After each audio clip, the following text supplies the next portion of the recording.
What's up guys, Morgan here with yet another wheel review, and today we are reviewing the Inmotion V9. Thank you to Albert from Inmotion for sending me this unit to review, as well as giving me an affiliate link and discount code that you guys can check out in the description. Anyways, as usual, I'll be splitting this video in 3 parts, starting with the specs, the pros, and finishing it with the cons. So let's get right into it. Starting off with the specs. The V9 is a 750 watt-hour 84 volt wheel. It weighs in at 53.1 pounds. With an IPX6 rating, top speed-wise, you hit beeps at around 27 miles per hour. When averaging 20 miles per hour, you can expect around 20 miles on one charge until you get to 10% battery, at which point it tilts back so much it's hard to continue riding it. In early batches, the V9 comes with a 5 amp charger.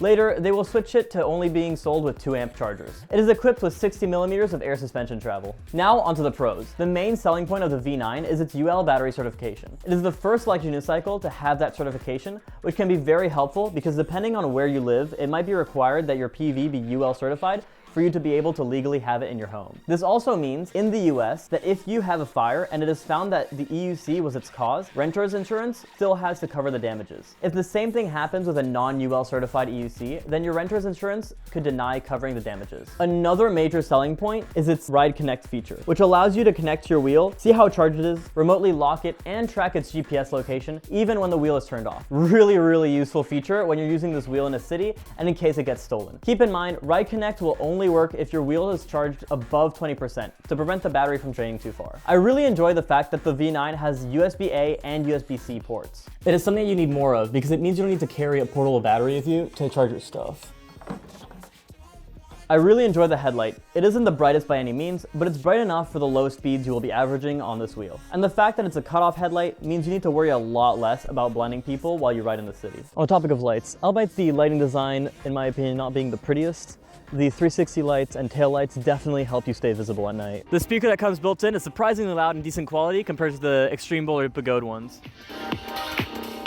Form factor wise, it feels good between my legs. It's well balanced and smooth on the streets. It's also well sized when it comes to walking it in stores for grocery runs. On the topic of grocery runs, this wheel has definitely become my go-to for those. I used to walk to my nearest grocery store, but now I ride the V9 because it's more fun, more efficient, and easy to walk around with inside the store. Compared to other Inmotion wheels, the V9 is much easier to open up, especially for tire changes. I really enjoy Inmotion's cutoff switch location. It's really easy and intuitive to carry up and down stairs without the wheel spinning out of control.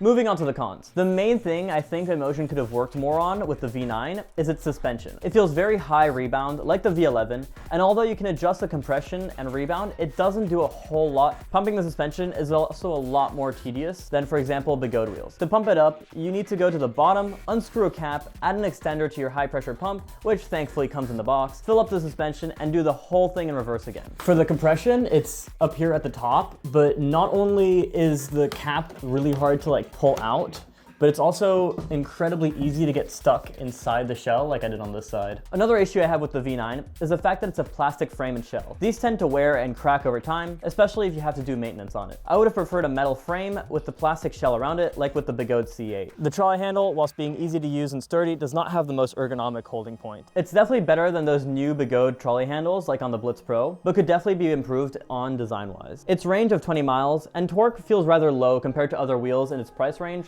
like the Falcon. The screen, whilst large and providing a lot of information, is really dim and almost impossible to read during the day. In conclusion, the V9 was made for city commuters and fills that objective very well. If you are a person who has a small commute through the city on bike paths to get to work, this is a perfect wheel for you. This wheel is also really good for grocery runs thanks to its size and weight. If you are looking for a more performance small wheel for doing little tricks and zipping through the streets, I would rather recommend the Falcon or a larger wheel like the Commander Mini or V14.